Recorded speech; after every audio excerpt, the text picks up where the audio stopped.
Greetings again to Bitcoiners United, wherever in the world you may be joining us today. I am super excited to have Coinjoined Chris, who I can't help but follow online and be entertained by his prolific and fun personality in the Bitcoin space.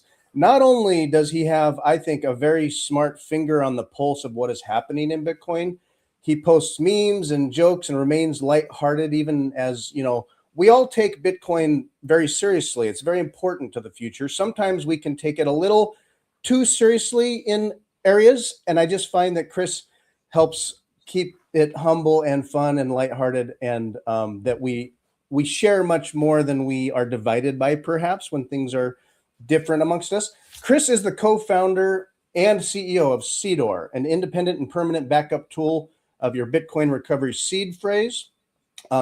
You can store all your you don't have to shill it. I'm a direct competitor of MicroSeed. Here's what's funny.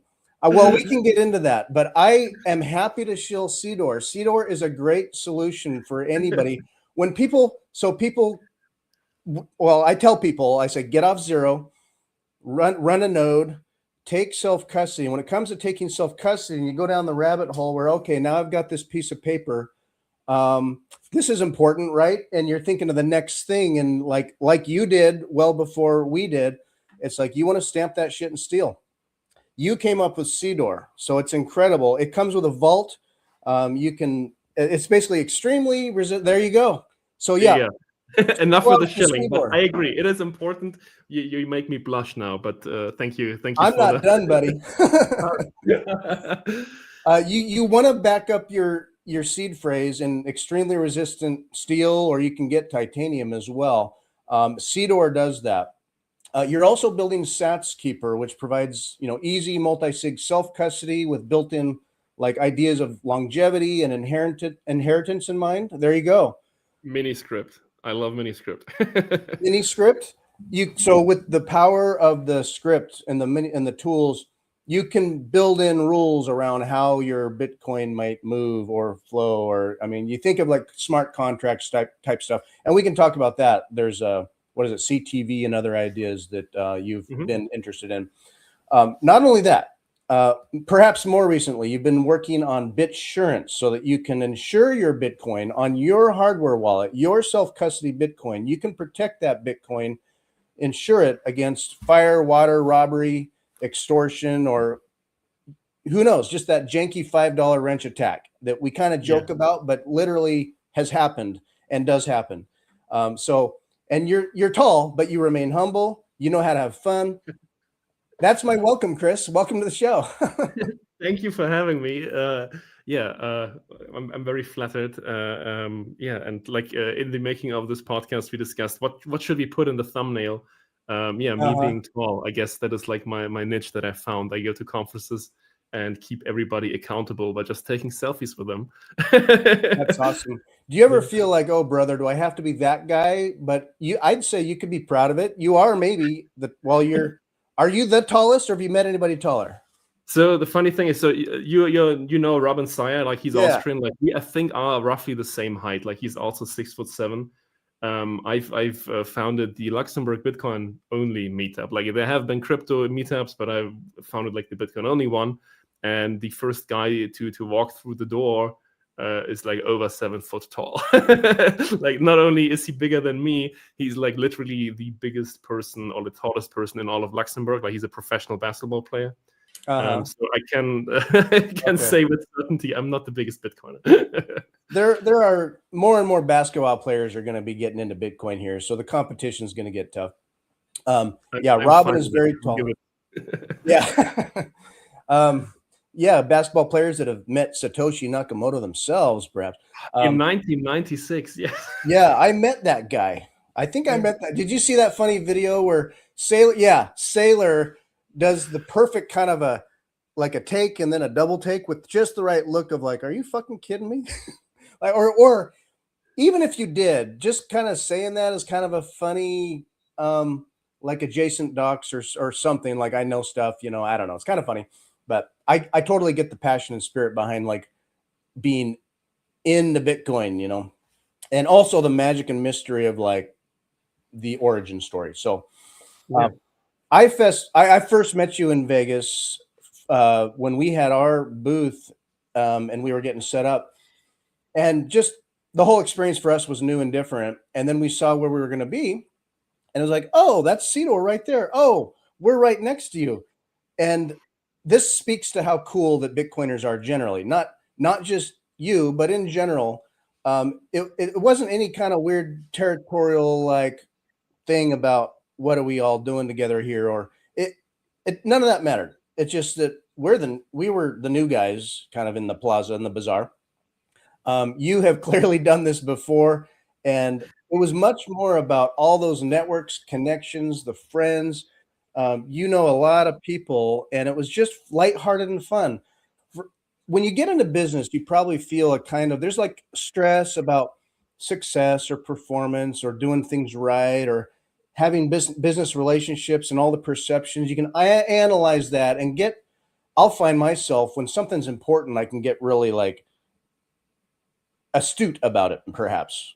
And so when it comes with experience and your maturity, but over time, you're like, you know what? This is about human relationships, having fun, trust, and it's not some weird competition. It's we're all doing good. So yeah, like we were in this together, and like when we were there, like our next neighbors, like Crypto Cloaks, Rick, like we've been friends for a while, and like he has helped me set up shop in the United States in the past, and it's like we try to get as many people excited about Bitcoin. So while of course we are friendly competitors, I'm a communist in that sense that a rising tide lifts all boats. right. And every time, I go to conferences, I get new feedback and like new learnings, and yeah, that's what I do. And I hope to see you in Vegas again. Like, when is it? In April, I think. Let's see. We're aiming for BitBlock Boom, and then followed by Vegas. Here's the thing about Vegas. I want to ask you about this because so last year was what I loved about it is that the suits have arrived, TradFi's in the house, politicians are in the house, the big booths just down the way that cost like $15,000 are not far away, but kind of separate. We were in the bazaar. We were the plebs. We were slumming it with the plebs. We're slumming with the plebs. That's where the real shit goes down. And so, and the fun is happening. So you got your crafts and your art and all the things all around it. It's just a good, interesting mix. That's where we were. I loved it. I heard that the bazaar is going away in Vegas, that they're not going to have a bazaar.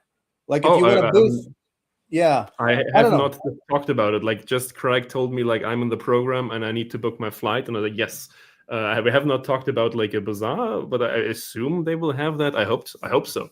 But anyways, like I was blown away. Like it was my first time in Vegas since 2011. Like I've been there professionally before in my non-Bitcoin life, but then to see it again, like they turned this place upside down, and then it was at a Venetian, and everything is bigger in America, and they had like 35,000 people like coming to this conference. Like of course there were like some people excited about like politicians and the suits, but like there were so many really cool open source developers that you meet there for the first time, and you have so many great conversations.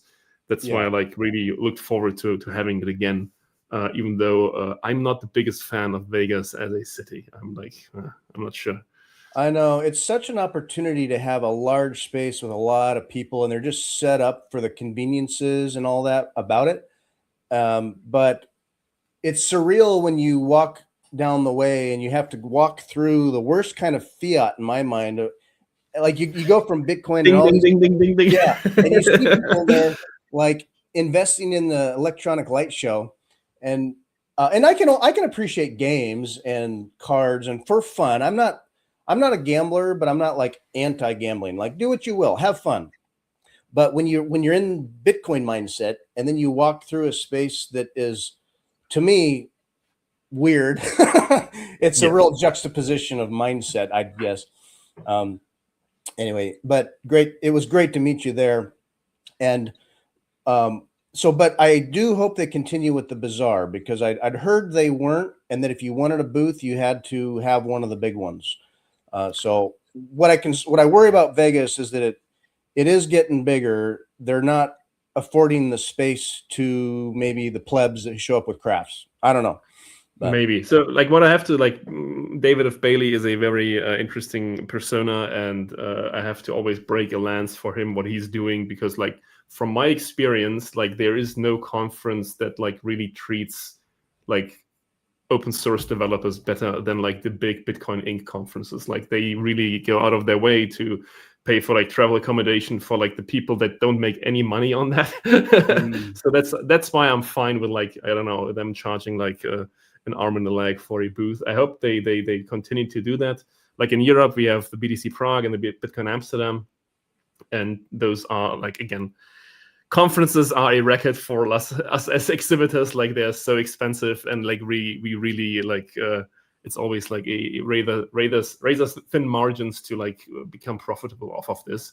But like you do it generally like to get like feedback, to meet people, and yeah, to help make this happen as a sponsor. Just putting a conference on, it's definitely, you know, you're just grappling with a monster. You got a tiger by the tail. When money is in the space and you're just, I mean, you're making business decisions, it's got to be hard to, you know, you want to grow, and you want Bitcoin to reach out however it may. And it's going to be, it is TradFi. It just is. So I get it. I also, I'm going to Prague this coming summer in June. I'll be in Prague.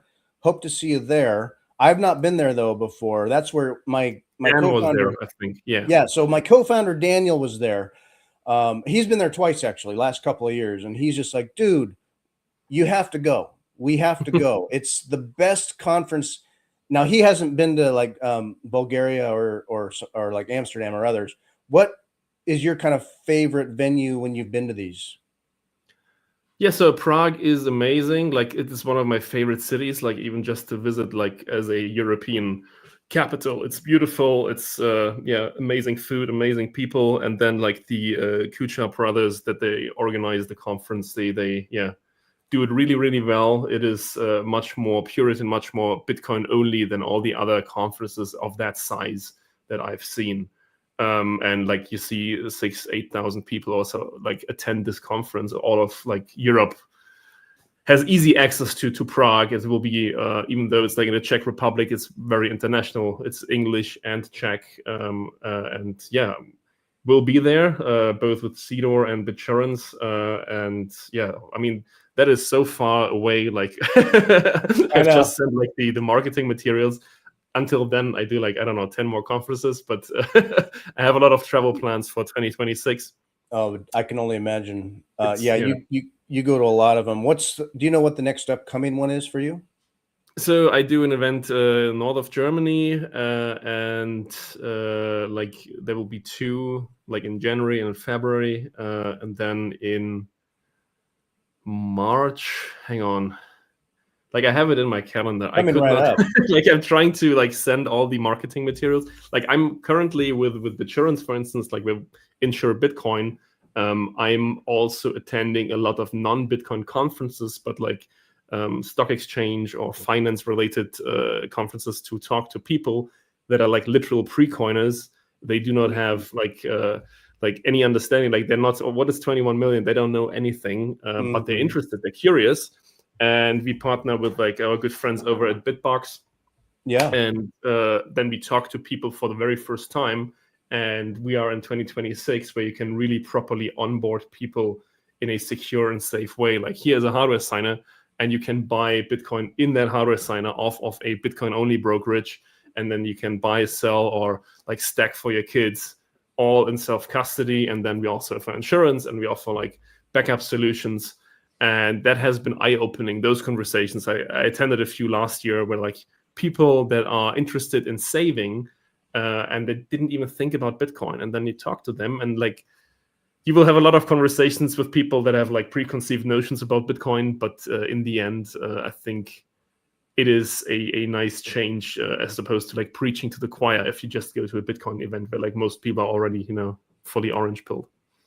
Yeah, it's still a new space. And you were on Marty Bent's podcast just recently and mentioned about like just trying to start Bitsurance, where, you know, you're doing a lot of education for companies that like know that space well, but then when they're learning about Bitcoin, sometimes you're leading them along, educating them along, explaining this, explaining that, answering questions. And it took a long time to find, either to get them up to speed and to get them to get it enough to say, okay, yeah, why wouldn't insurance want to get into an asset that is huge and that some people have a lot of, that like other assets they may have? I mean, they insure all kinds of stuff. So it just makes sense. And yet you kind of had to, because you're so early, you really had to do a lot of work to get that up to speed. Yeah, I mean, the idea came in 2021, and 2022 was then the launch. And then we had like a white label insurer taking the risk. And now we moved on. I see like Lady Liberty over here. Now with Liberty Mutual, like a really traditional, old, seasoned like specie insurer. And now is the time that, like, due to this financialization, we have the ability to use TradFi to do risk mitigation in like the real world. Because to me, that was an unsolved problem, like the $5 wrench attack. Those are on the rise. You see Jameson Lopp with his GitHub, like we had over 50 in France like last year, and like 50. This year alone there's a lot like more happening. It's not just Bitcoin, but like crypto related $5 wrenchings and abductions, like really, really scary stuff. And like the reasoning to me was just like, hey, what if I have a stack that is insured that I can give out in the hopes that, the robber will leave me alone after that, and then I'm made whole by the insurance? Because you can insure the craziest things, like you can insure your butt, you can insure like fine arts and gold and like regular things, but nobody was willing to insure the immaterial goods that are Bitcoin. Like I do it, my good friends over at Anchorwatch do it too. Like I'm actually wearing their merch. They do it stateside. And yeah, we are on this spearhead, like on the frontier, trying to have exchanges properly insure Bitcoin. So like if you have your Bitcoin on exchange, like you're not insured. Brian Armstrong is insured. Like that policy is not made out in your name. Like if you think you have insurance, like depositors insurance, like you're mistaken. Like if you invest in an ETF, they are not insured. Like in every, like in the fine print, if you look at it, they literally spell it out. There's no depositor insurance. We don't have any insurance. If they're hacked, you're done. Like why not? So they may be a big name brand but you're still trusting this third party that, oh, they must be good for it, right? But if something really happened, I mean, you don't know. In a legal way, like if you're not on the policy, you have zero legal recourse. But if you get a Bitsurance policy, like your name is on there, the underwrite, it's underwritten by like Liberty Mutual. They have been around for 113 years. Like they currently we insure up to €500,000 worth of Bitcoin. Like that is, it's not peanuts, but like in the grand scheme of things of what they insure, that is a very, very small amount. And again, we're trying to go to higher limits. Like Anchorwatch is doing 100 million per vault. They have a different like Lloyd syndicate. But I think it's one of those puzzle pieces. Like insurance is, of course, not for everybody. Some people are like, okay, I have everything on lock, and the best thing to do is like not to talk about having Bitcoin. Like don't be bozos like that. Don't go on a show and broadcast to the world that you have this perfect bearer asset that can be beat out of you. Like or but like, oh, you take self-custody, okay. And you'd think, well, say, like you wouldn't think, oh, my house is not going to probably burn down, but you have homeowners insurance. Flood, like totally doubtful, but you have insurance on these things. Your Bitcoin self-custody seed phrase, where is that and how do you have it? And think of the most outrageous scenario that, like, you might have life insurance. You don't expect to die at all, but you may just have it just because of the nature of insurance in the future for your family and otherwise. So when you have self-custody Bitcoin, something like a $5 wrench attack, you might think, oh no, I've got it secure. It's here or there, hidden away, obscure, hard to get to, whatever. Okay. Under what circumstances though, that you just never know. It could be kind of crazy, but it's happened. It happens to people. And then where does that leave you? If you had it forced out of you some way, one way or another, you may not have figured out or thought through everything in detail about what that truly means. Like, is it Is it all in one little nest egg? Is it all in one thing? Is it all in one place? Because you feel responsible and you take personal accountability, and you're a real smart, careful person. Well, may not be enough. You just never know. So yeah, I mean, it's definitely, insurance is definitely not the first part of like self-custody security setup. It's, I think, the final or last thing to think about. All these other things, having like a good, let's say, multisig, a hardware signer, having redundant backups. I would say, like, I'm in the steel wallet business, and I believe my steel wallet is waterproof and fireproof. But will I find it after such an event? And like in Germany, we have like a house fire every 2 minutes on average. Like that sounds like it sounds unbelievable if you look at the fire department stats. Like that's true. And yeah, again, insurance is not for everybody, and I think mandatory insurance is a scam. Like in Germany, you are mandatory required to have a lot of insurance, but it is, if it's like voluntary, it's just a bet. Like and you have total information whether or not you want to have it. But yeah, enough tooting my own horn here. I love it. You're pushing the envelope on a direction that this is all going, putting in the work to help pull it along and get there, because eventually down the road, it may just be a matter of course that like, oh yeah, it just makes sense. Wouldn't you want to normally protect this stuff? You see people alluding to what you mentioned earlier. I'll see people post online about, I finally made my goal. Like I got 1 Bitcoin or 0.1 Bitcoin or even like 0.01 Bitcoin. Hey, I made my goal, screenshot. Here's some Bitcoin I bought. And they scratch out maybe personal details. And I appreciate feeling proud about that, staying humble, stacking sats, having your own modest goals and getting there. But you're letting I don't know. I'll think weird about it, but I almost cringe when it's like, man, you're letting everybody know at some point in your history, you had this much Bitcoin, which down the road, it may be like, dude, there's a target. Yeah, so, I mean, it's always good to have good OPSEC. Like there are Reddit posts of me like in 2013 talking about Bitcoin, and like people assume I have way more than I have, but I was a poor student. Like I sold most of my Bitcoin when the price like went a little higher. And like people still might assume that I have more than I make it out to be. Like good OPSEC is good. Like I have a Bitcoin podcast in Germany that I like regularly like post episodes with like a bunch of friends, and I'm one of the only people on that roster that is like doxed, like my face and my name is out there, because if you have a company in Germany, you have to have like a transparency register entry. It's easy to find like certain addresses of mine. And like when we did this podcast, like one of the co-hosts said like, oh, there was this tool. It's a free online tool, and they used it to hunt down an RAF terrorist from like the 80s in Germany. There was like a series of terror attacks, and like they used an old picture of that lady and put it in that tool, and that scraped the entire internet and found her face, and that led to her arrest like 40 years later. And then, okay, that is weird. Let's take screenshots of ourselves. Let's feed this engine. Here's everything about me online. Hey, we literally just took like the iframe of like the most OPSEC guy in that round, and it immediately found a picture that he did not know of himself like diving in the Maldives. A hotel posted it. He didn't know it was online, and like that information alone, like, and I've never believed it. Like in a couple seconds, it found it. Another guy, like he didn't know when he was visiting El Salvador that he made like a newspaper picture of him when he was like standing in the background. And then we're like, wow, we're super shocked how easy it is with like just small information to figure out names and locations of people. So again, I agree. Don't brag about your holdings, and don't. It's hard to be pseudonymous. And like when I started all this, and I was going to get into Bitcoin and be,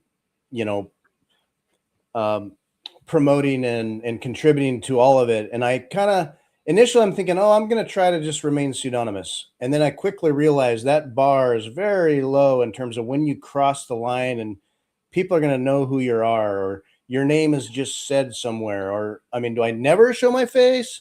And then how do you podcast at all? And part of me is like, I want the Bitcoin community to not feel like you have to be like so private and hide all the time. Like we need to contribute and share, and the community needs to grow and And with proper OPSEC and security for your assets, I don't want people to feel like they got to be all underground.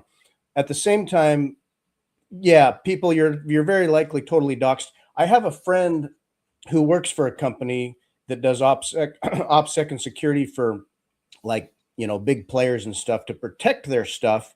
But when they run into trouble or there's an issue, there's been like scams or hacks or things. And using tools like what you described, they will go off the barest bit of information and track down across the globe the people who did that, to the point of where they're going to go find them and seize them in person, like hardcore, and they're successful at it. So like so the bad guy, what they're doing is looking for the bad guy who did the stuff. They can do tracing and online doxing with just the bare minimum bit of some picture or associating it stuff. Part of it's heuristics, but they end up finding people out there. So it's basically like if you have a well enough motivated entity, whether that's an adversary or just a government, whoever, and they want to find you, they can. So Yeah. they'll find you. They find you. Like, you are, again, a meat buddy, and like I mean, the government for certain, like, they have total access to you. Like, a lot of people assume, oh yeah, I'm super cypherpunk. Like, yeah, no, the government, like, if they want it, you like they open your chart or like your documents up and like, okay, this guy is not a threat, he's mildly autistic, like, but they know like at any point they can pick you up probably. And yeah, like, to quote Gigi, like, we have to build this thing right, and then we don't go to jail. Like, we have to properly build Bitcoin and the tools around it for like privacy and all this. And we're running out of time a little bit, but yeah, it's our best shot to separate us from the government. Yeah, and not to say that you can have your public life and then maintain a separate, very private aspect of what you're doing online, and or separate, just keep it separate. But like, unless you're running graphene on Android or something, if you have one of these, like, at all, here's your tracking device, here's your like, we know where you are and who you are and what you do. And I mean, yeah, it's like, yeah, funnily enough, like, just today, like, Peter Todd posted a picture of him, like, he is driving a 4x4 vehicle into the Eastern Front between like Ukraine and Russia and that territory, because like people donated money for like a car, and he posted a picture of himself driving like in full clad armor and a helmet. And I texted him and I told him, like, I really would look forward to him like giving a talk, a presentation about like what he's doing right now, as opposed to like the next quantum or filter debate. And like, he wrote me that like he had to leave like phones airplane mode all of the time, just using Wi-Fi connectivity, because if he uses like his phone and a cell phone tower, and like Russians, they like might target a journalist, and if they know where he sleeps, they might send like a drone to blow him up. Like, all these things that you need, all these considerations. Like, this device is like the wet dream of any Stasi and like Gestapo. Like, it listens all the time, it knows where you are all the time. And yeah. Back in the day when the NSA was pushing to get like the sniffer chip into phones and computers and stuff and all like that, they don't need that anymore. It's done elsewhere. And we just say, yes, thank you, please, I want the latest one, please. I'm looking forward to my travels to the United States. Like, now for your ESTA, like, there's this agreement for like attending the hallowed grounds of the United States as a Europoor person. I have to provide them with the last 5 years of my social media activity, which will be very interesting. Yes, they will look whether or not I made a bad JD Vance meme or so. Maybe, I don't know. Maybe I do get to visit El Salvador, but not in the way that I intended. Interesting. It's funny because as an American, being naive or whatever, I'll just think, we can just travel. It's pretty easy with our passport. We just go where you want, El Salvador or Nigeria or whatever. 2 days ago, I chimed in on a Nigerian women Bitcoiners spaces, and I was in El Salvador this past week, and I would ask people like, "Oh, you ever consider coming to the States or visiting?" And they're like, "It's either like a lot of money, or they'll just say no." I just imagine it's like I don't think about it like, oh, people can't just travel like I think they could. That is Yeah, you the can ask or American apply. Yeah. superiority. So to be fair, like the Finnish and the German, the Luxembourgish pass, they also grant you like free access to like 190 out of 194 countries or so.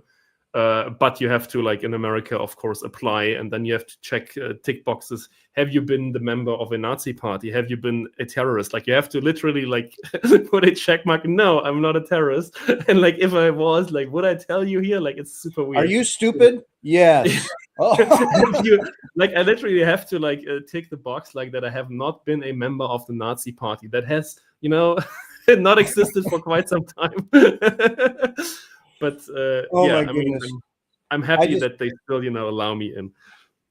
Yeah, you go back through 5 years of your social media and you clean it up, and it probably don't matter. They know, but like they've already got your profile. But it's Yeah. weird to think about. Yeah. So El Salvador was amazing, up and coming, growing in all kinds of ways. I could go into that for a long time, but basically, yeah. I mean, someday it's worth visiting just to see that there's a lot of infrastructure that is not there yet or is being worked on, construction and other things, various things you might take for granted, little details. You'll be like, oh, okay, you know, it's janky or different. But also you can imagine a future where, wow, they are growing big and a lot is happening here. The laws are very different and pro business. So, you know, moving a business, starting up a business, owning property, all these things, labor and things like that. It really makes a lot of sense if you were inclined to go that direction. It's awesome. There's so much opportunity coming. But it's culturally an adjustment. I mean, love the people, humble, polite, hardworking, very just, I don't know, ethical in a funny way. Just sort of like the rules are the rules, but they're not hard to navigate and weird. It's just like, just, you know, follow the rules and it's good for you. But I did love it. In the States, you know, or being a businessman yourself, when you're trying to navigate all the rules, and you've got Europe, which can be kind of a hot mess. United States has its own version of that. The taxes or the tariffs or a bond you got to get for this or that. Imports and exports. On taxes and tariffs. Oh my gosh. Yeah. So it's a job in itself, just like, oh yeah, good job. You got a business, but you're not just working for you work for us. You got to jump the hoops and do everything right, and don't mess up. So it can be a complicated. Like just this morning I had like a shipment of Seedor like that went to the UAE, and as soon as something is more than €1,000, I have to do like the export accompanying documents, and like that takes time, or I pay somebody, and that's $50 out of my pocket. And yeah, that's like how it used to be. But now shipping stuff to the United States, like, oh, there's a new tariff now. Oh, I ship from Germany and it's a stainless steel tool. Oh, there's just 25% slapped on. Can I prepay it so that my customers do not get affected? Oh, no, they have to pay that. Like the Americans have to pay that themselves. Like, oh my God. It's really, like, all these things are a hindrance in business. And as you mentioned, like El Salvador has this vibe that is like up and coming, and there's a better like entrepreneurial spirit. Like a good friend of mine, Lena Seiche, like she does a little hodler comics. Like she lives there, and like she's German, and she's like always like very much in love with Bukele, of course. But yeah, I want to see it for myself soon. But then again, yeah, they have some funky laws. I've heard about that. Yeah, I saw Lena 2 days ago. Yeah, she was up on stage, and then polite enough to allow for a hello and a selfie. But yeah, she has a following, and well, like, you know, like Max and Stacy and Jimmy Song is there, and other folks that were there. Lena, you enter this space and suddenly you can't go anywhere, and people are like wanting to get their, you know, hello or selfie in.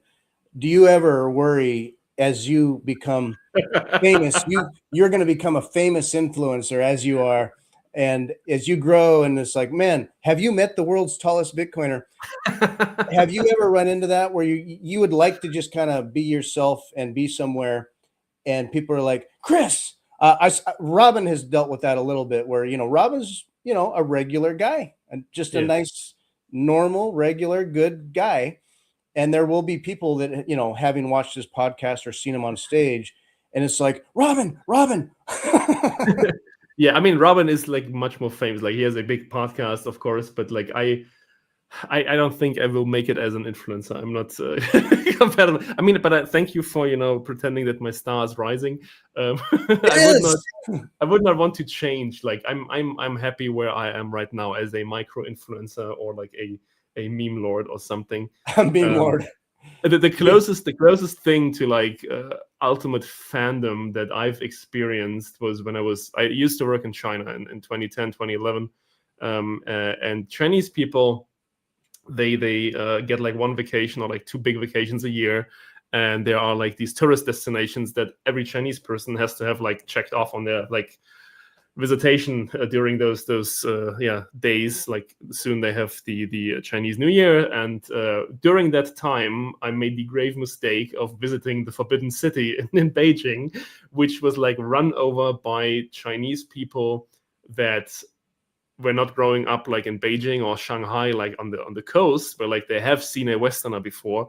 But like a lot of people flying shilling hot, like from the like west part, not the eastern part, from the western part of China, for the very first time arrived at Beijing, and the very first non-Chinese person they've seen in their life was me, being like not only blonde but like blue-eyed and like 6'7".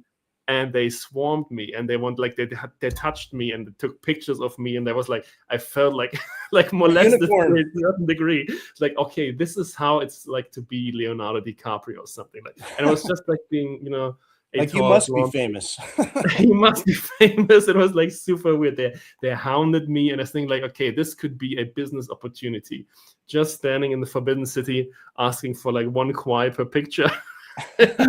But yeah, I don't miss it. But yeah, that's funny. Well, you have inherent skills that a lot of people. I joke, but a lot of people who find Bitcoin or are willing to put in the work to go down that rabbit hole or learn the technicalities of it and then stick to it, and not turn into just a number go up bro. But a lot of people who have all the technical sort of intellectual skill, you might say, aren't always comfortable or good at talking to other people a lot, or being on stage at all, or doing a podcast, putting yourself out there.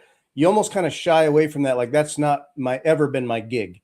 So for those who are in Bitcoin as we are now, early as we all are, but have been doing it for a little while, and people kind of gravitate to the people who are comfortable and willing to speak to the things, and not just person to person individually, but just you are putting yourself out there. And so it's a niche skill to have all of that.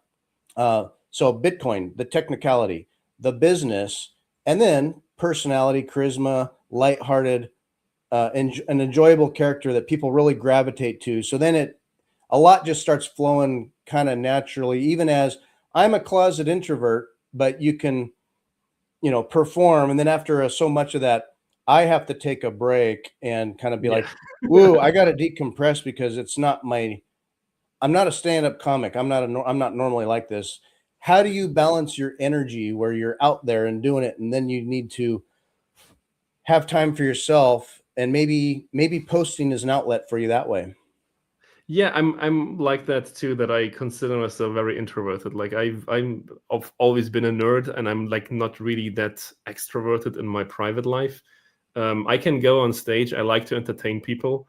I do my quiz shows. I hop on podcasts. I shoot the shit, and like I make memes for it. Like that's my ikigai, making Bitcoin memes. But if I attend like Bitcoin Las Vegas, like 5 days of Las Vegas with like the stimulating effect of that, and like talking to 1,000 people, like I went non-verbal for like a week at home, and like just I have chickens, and I went out into my yard and like petted the chickens, and like just I'm done for conferences for the time being, and then like after Vegas the next one. I can do it for a brief period of time, but yeah, I appreciate it. And then again, like as you said, there's a lot of people. Yeah, oh yeah, this is hopefully editing soon.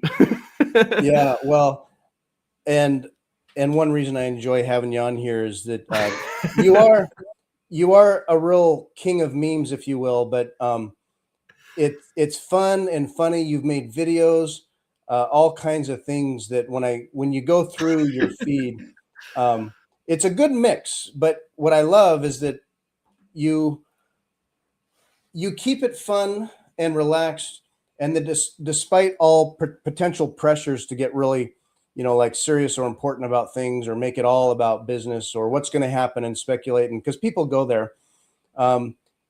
You remind us that life is to be lived and to have fun, and that so like after Vegas and you went to Prague, and I was seeing pictures of you just goofing around, having fun, and like, so people gravitate to that as well. Like, I want to have fun, but I don't know how to navigate this with Bitcoin, and maybe I'm attracted to artwork or crafts or the things, but like, when and how do you like relax? And you provide a conduit for just, hey, relax, don't be the main character syndrome guy, so. Yeah, I really like want more people to have fun again. Like I remember like the days in 2016, 2017 when like all of this was fun, and now a lot of people are like tend to be more bitter or doomy, and like, oh, this is bad, and we need to prepare for quantum, or all these things. And I just stay like, remember to have fun, and don't take yourself seriously. That is the number one thing. Like I can deal with all of the characters, all of the people. What I can't have is people that are boring, or the people that are like not taking, or like that they take themselves too seriously. They can't like laugh it off or like laugh about themselves. And there are some of these people there. And then again, like I really enjoy talking to a lot of people. And then I learn, okay, if I try not to be the smartest person in the room. I like always try to like find rooms where like I can learn stuff from. And there I saw that a lot of people are really good into Bitcoin development. A lot of people are really good in this niche, but they can't communicate it well, or their time is far better spent on working on something. And then I just, try to become an 80 IQ translator to, if I understand it, I can explain it to somebody else. And if people are attacking this person, even though he has nothing like done wrong in Bitcoin development, I can, sort of defend people, because it's not worth their time. It is worth my time. I enjoy it. Yeah. I try to be authentic. That has helped me in business. And if you find enough crazy people that think like you have a good, either market, or you have fun, or like a good community. Yeah. And I think I may have found a niche. Yeah, and that kind-hearted relationship building really builds trust, and that people can be like, oh, well, he can relax, like I should relax. There's so much excuse out there. We get so much propaganda and FUD, like any opportunity to find some Bitcoin FUD. And so like Luke Groman might be talking about Bitcoin for years, and then he mentions one thing as part of the narrative of the quantum thing, and then that becomes some sort of mainstream news, and like Nick, what's his face, jumps on that and makes it a little thing. And it's just like, really? Yeah. You're just looking for some excuse for some FUD. Like, we're not thinking about this. Like breaking news, folks, here's some concern. And it's, people can naturally clickbaity gravitate to that as like something to talk about, or it's easy to focus on concerns and negativity versus the gestalt of what we've been doing for years, which is all so good and incredible, actually. But then, oh, here's a little quantum FUD, blah, blah, blah, or the node running war debate, and all that. And it's like, I just tell people, hey, just run a node. Just run a node. Have an informed decision, and that is the beauty. You're not forced to run anything that you don't want, but be aware of, what is actually happening. Like, don't think that you're doing one thing while you're not doing that thing. Again, like I try to, that infotainment is what I enjoy, like information, some entertainment, because that's, helps to spread messages easier if you can package it like in a fun way. Some people don't like it. Like, I've been blocked by like more people in 2025 than any year before. Do people I get guess like you're being playful and people are like, he attacked me, and it's like, what? Yeah, I mean, Nick Carter blocked me with the words, "Nobody knows who you are," and now my ego is so frail. Like, I can't take it. Who are you? Who are you? You're nobody. Nobody will remember your name. I'm a VC. But yeah, I mean, again, I always try to see the common good. Like, again, Nick Carter, he is a very good writer. He has a deep understanding about a lot of things. He like missed in the past a couple of times, and I think here he's crying wolf a little too much. I can appreciate that he like burns for Bitcoin, and like in his latest appearance, like he also said he's not selling his Bitcoin due to quantum FUD. So I think like it's good to have not just one voice in a space, to have a discussion. But, again, don't take yourself too serious and say like, no, people are going to dump Bitcoin because I said so. Like, well, it really turned me off. Like you said, I can appreciate a lot of stuff about people and different angles and views on Bitcoin, but when they hang on to a hook that's around some FUD, it's just like, really, you just want some numbers for your influence? Or it's bitter to me. But so, question about Bitcoin ossification. I'm inherently, because I just care so much about Bitcoin and the future and all that, I'm really protective of it. So kind of like maybe like Sailor, I'm inherently fairly pro ossification. Like, I don't want new people coming in and saying, "Oh, I love Bitcoin, but here's how you could fix it." Or I've been in Bitcoin for a long time, but I have an angle on it that benefits number go up in a way, and so here's how you fix it. And part of me is like, leave it alone. Just let Bitcoin be. Yes, it's base layer. If you want to do stuff, go to second, third layer stuff. Do that there, but don't mess with Bitcoin.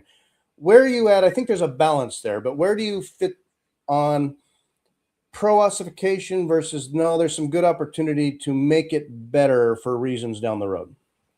Yeah, so you can't really ossify Bitcoin. I think like full ossification is impossible because, again, there's a living thing, and like networking standards change, and we know there are certain bugs in Bitcoin that need to be addressed, Unix time, etc. And all these things, I would think everybody, even on the ossification side, even Michael Saylor would agree, okay, we need to maintain code and we need to improve certain things that are like destined to fail. Like, we know this will fail in Bitcoin.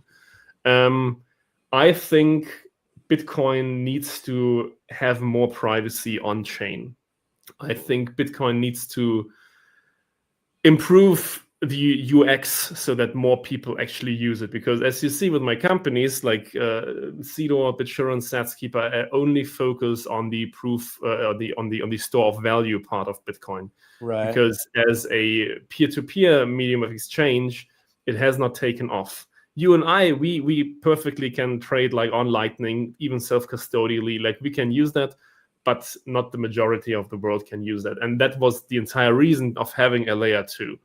And I think that is a big issue that I see. And then also with self-custody as it is right now, without having vaults, without having reactive security, I think Bitcoin needs at least one more upgrade to have covenants, and then something that will improve or help us have privacy pools, or something that adds to privacy. Like, if it's like CISA, like the cross-input signature aggregation, where you can have Bitcoin transactions as a coin join that are then cheaper than having a normal non-coin join transaction. Like, these kind of things we might need more in the future, if like what's happening right now with like a lot of more authoritarian governments popping up, or like more like this trajectory of the state doing things that it should not be doing or hasn't done in the past.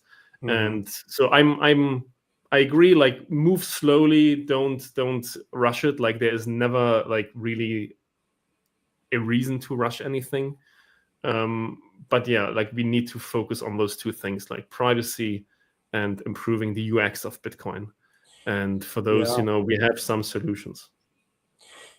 Yeah, it would be amazing down the road if, as a matter of course, and that people both demanded it and it just made sense for what Bitcoin is, that if you had your Bitcoin up on an exchange, that Bitcoin incorporates it with between coin joins or otherwise, that there's privacy baked in, or even like mandated. Like if you're going to have a large or if you're going to have a large custodial exchange or a holding, that Bitcoin is anonymized or kept private, like for your customers, for your clients, for your business, for reasons. It enters your pool and it just becomes one different mix of UTXOs, or when it goes in and goes out, it would be amazing to have that be anonymized. Do you think that's possible?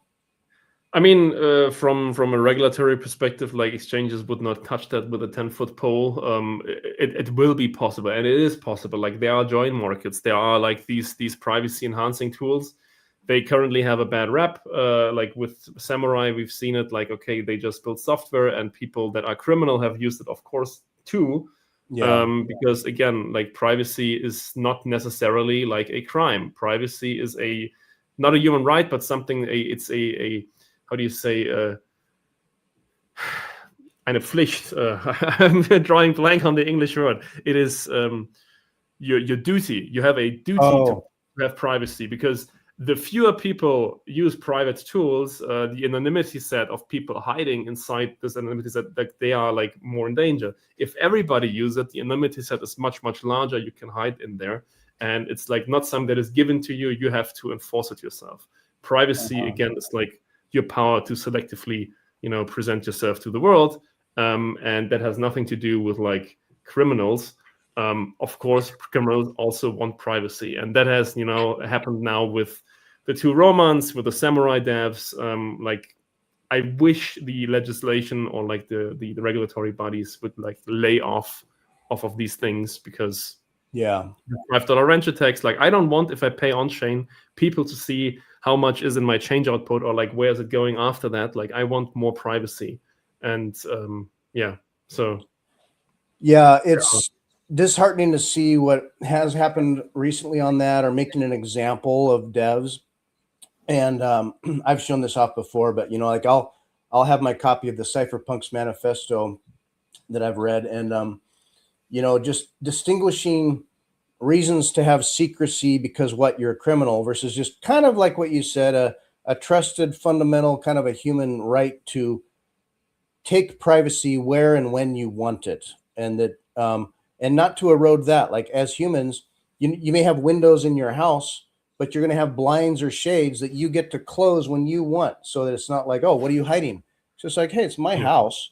I'm not hiding anything, but I don't have anything to broadcast. So fuck off. Like everybody that says like, oh, why do you need like in Germany, like, or in Europe, like we're talking about having a backdoor access to all the messaging apps, because the government, like they can't solve all of the crime. They want to have a backdoor in WhatsApp. They want to have a backdoor in Telegram.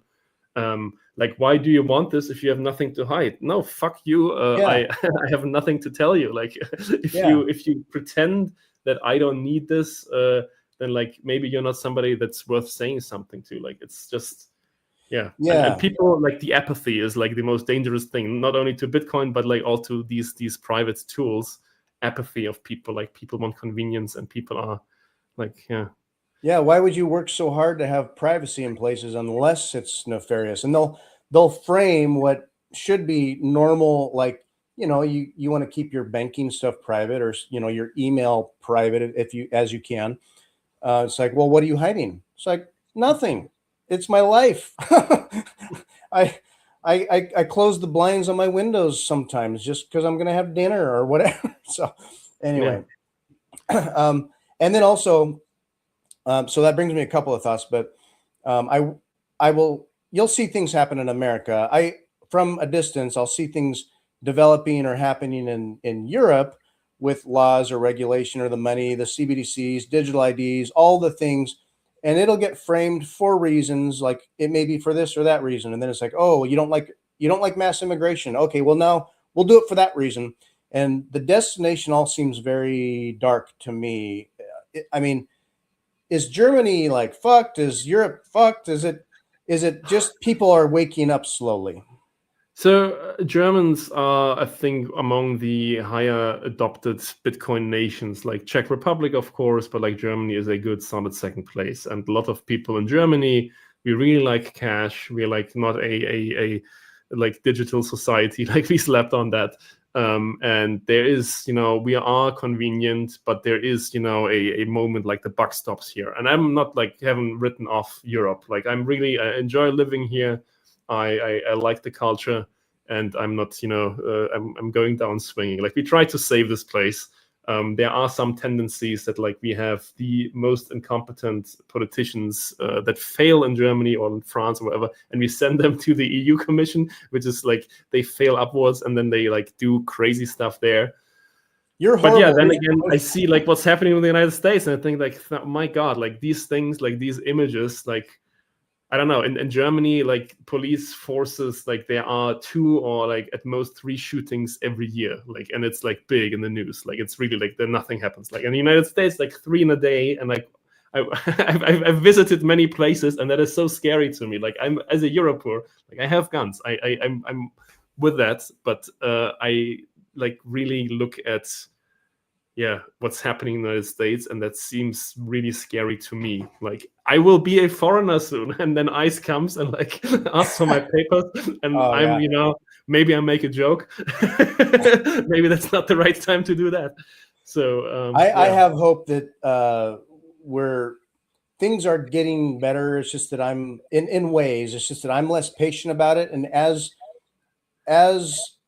powers that be sort of have no choice but to bend a knee here and there, they're feeling also kind of desperate, and so throwing it out there now like kind of hard, and it doesn't have a lot of context or reason. Sometimes it's just like, oh really, like big push now, because I think a lot of people in their own way are kind of just waking up or finding their own tools and empowerment and saying no, screw you. And so it's going to be an interesting year, and the future is interesting. I have a lot of hope, and like you said, I presume the good in people and in the future. I think we have a lot to look forward to, and Bitcoin is forcing the issue in a lot of ways, and the internet and technology.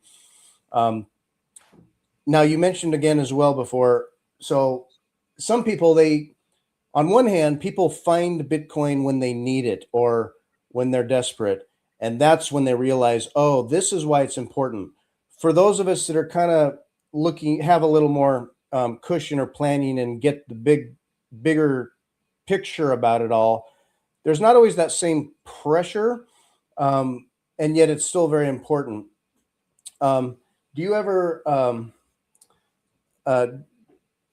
feel like it? Well, let me think how to say this. I saw Peter McCormack over the years. Let me throw this up real quick. This is a funny picture of you and Peter McCormack. And, he was really happy to see me. Yeah. He thought he was tall, and then he met you. I reminded him of his Nakamoto treasury stocks. Yeah. Oh, I see. Yeah. By the top. So Peter McCormack has admitted, I don't know, probably a year or so ago when he was running what Bitcoin did, and he would admit like, hey, I'm not. So he'd have somebody on his podcast talking about real technical stuff and how it can do this and do that and do that. All good and right direction. But the tool itself was hard to use, or you had to know how to do it, or you had to invest some time. And he would just say, honestly, I'm probably not going to use this until it just gets easy or built in, or why do I have to do all the extra things? Shouldn't it just be part of like my wallet or my exchange or whatever? And people would, get down on him for being, oh, you're not enough of a Bitcoiner or whatever. I think most people, and it's going to take time, but people need the tools for the privacy, for anonymity, for protection and all the things. But all that tech has got to get integrated into tools that we may already use now, and not get persecuted for, oh, what are you trying to do here? At one hand, information wants to be free, and there's like no stopping that. At the same time, they can throw in roadblocks to make it harder. And then you still have to, yeah, you can do it, but you have to be technical or do it deliberately. My view is that eventually all the things that people want and should take for granted, oh, you can just do that better here that way. Well, then I'll do that. And that the better tools, the better privacy will rise to the top because it just makes sense. Do you have that hope? Yeah, I mean, so we see it right now, like with Kale, who created like the Cashew protocol. Like people integrated it into the Signal fork. Like you can have a messenger, and in this messenger you can send absolute private Bitcoin payments, and they vibe coded that like in like a day. And that is the UX. Like you need to compete with the UX of Apple. You need to make it as good or even better, and then people will come and use it. And then like Jack Dorsey wrote BitChat. And it's a nice fun tool. I can, like, on an airplane where I don't have cell reception, I can talk with my friends via Bluetooth, or like somewhere if at a concert, if there's like too many people, like I can still message.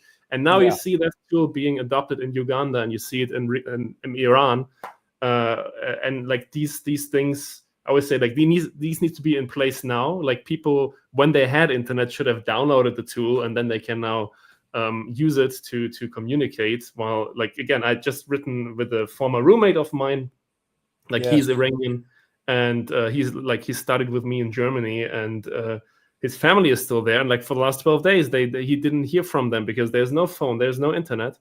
And you see like the real, like the Iranian currency is going parabolic against Bitcoin because it's utterly failed, it's dead. And like Iran is a fucking big country. There's like 80 million people living there. Wow. And like that is a real life use case for a bearer token, an asset, money that you can take across a border. That is the use case for having a private messaging app that can't be like shut down by the government. And like in these moments, I think like cypherpunks or like Bitcoiners or like privacy advocates are like forged. And I wish it weren't, though, but I agree that like as soon as people need it, like they will adopt it. Like the dire needs for people.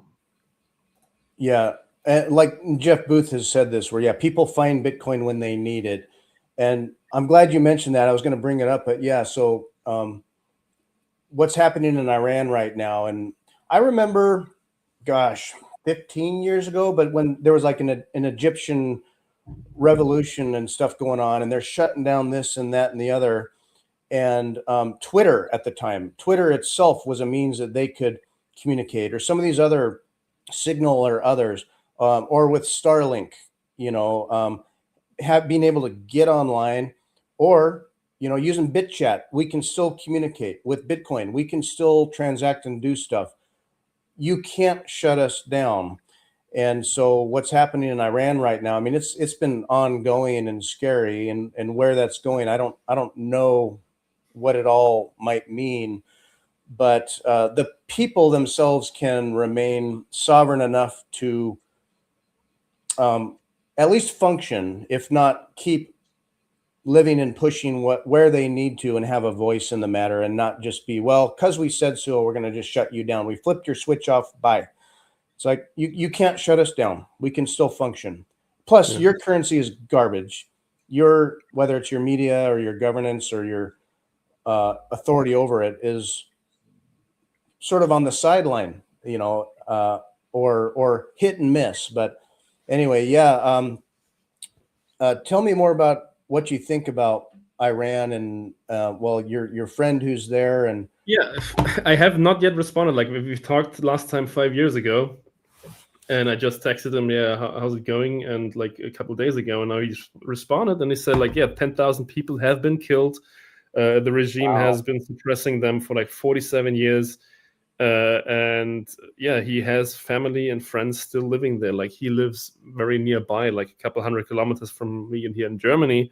But like I like the next message will be, hey, how can I help?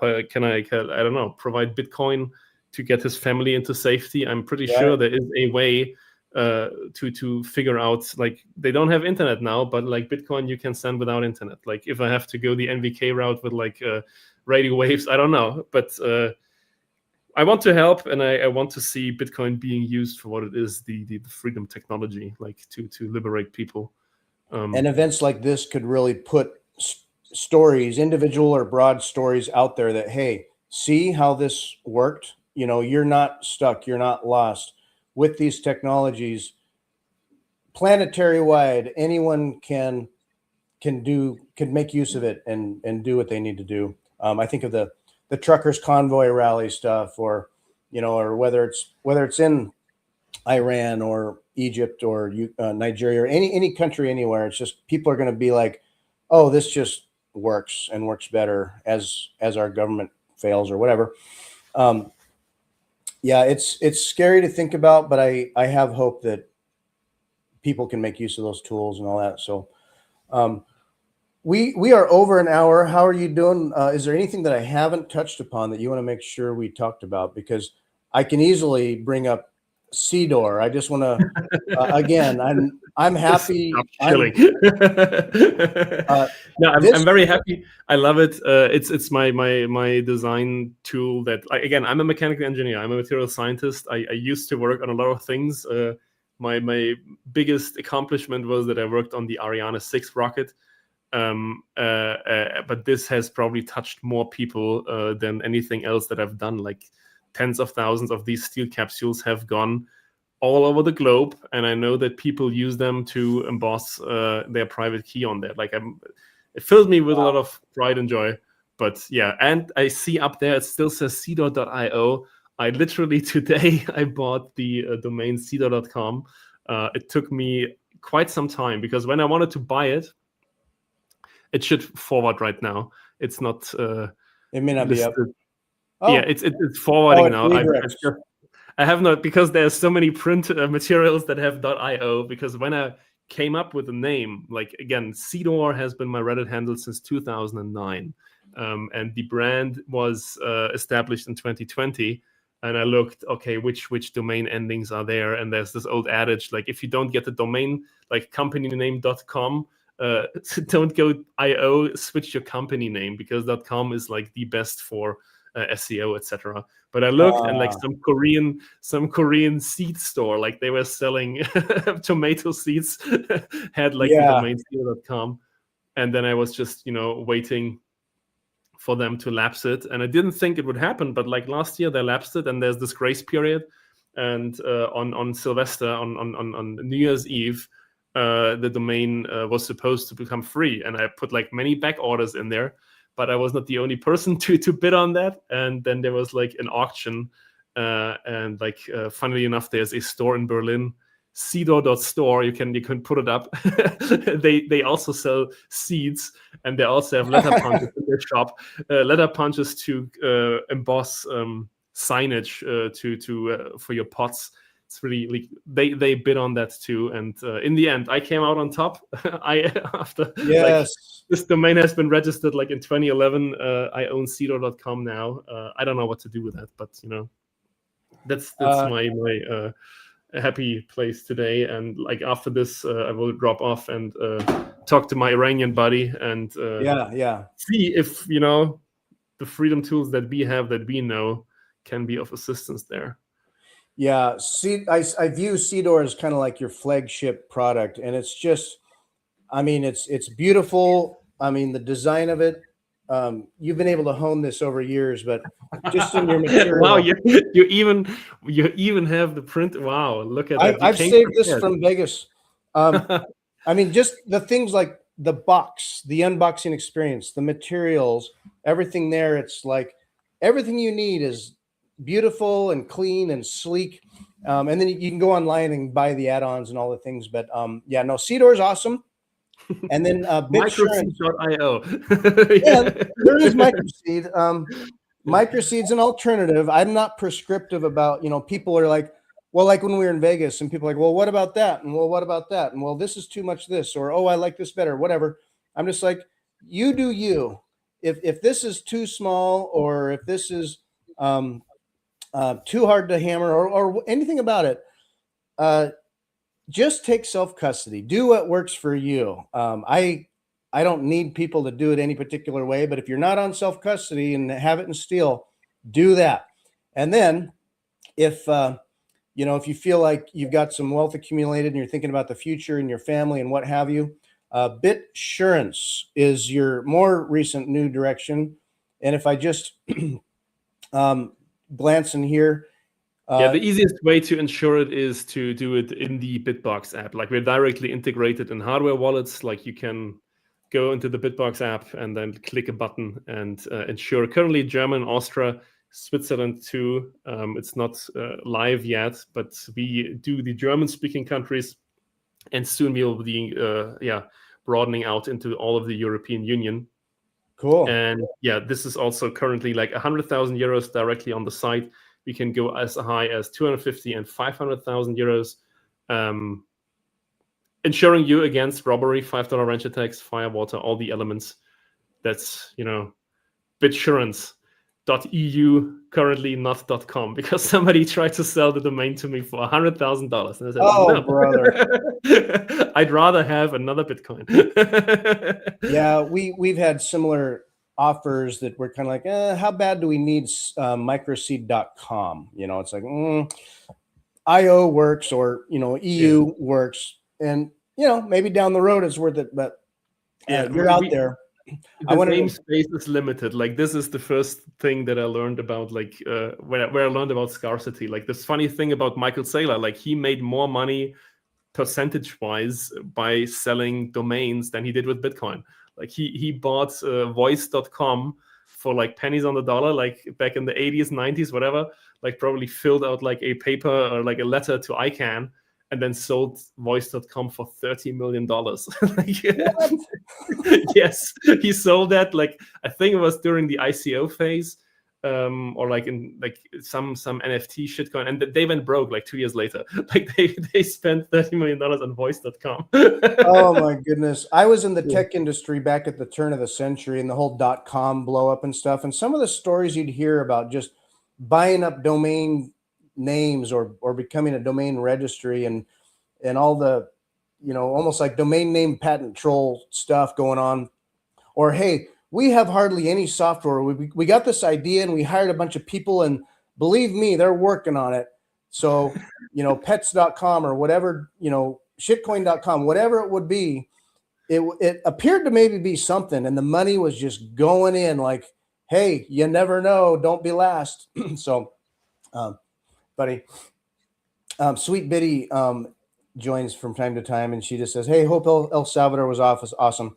It really was awesome. And someday, Chris, you'll get there. And maybe if you golf at all, the Max and Stacy golf tournament it's a hard course, but there were duffers out there that were just happy to be there. And it was cool. I love playing golf. And a friend of mine in Austria, like, he's a podcaster, Bitcoin podcaster, Nico Yill, she's set to have a Bitcoin tournament, I think in September, October of this year. And I have a bad knee right now, but I used to be very competitive. I still have my golf simulator. Nice.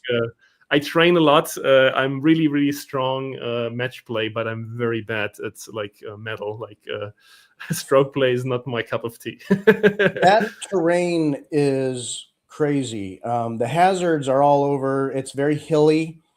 I don't know if there's a flat green on that thing. I didn't golf, Daniel did, but I kind of played caddy. Those caddies out there hustle, and they're hiking and digging through weeds, and it's a crazy course.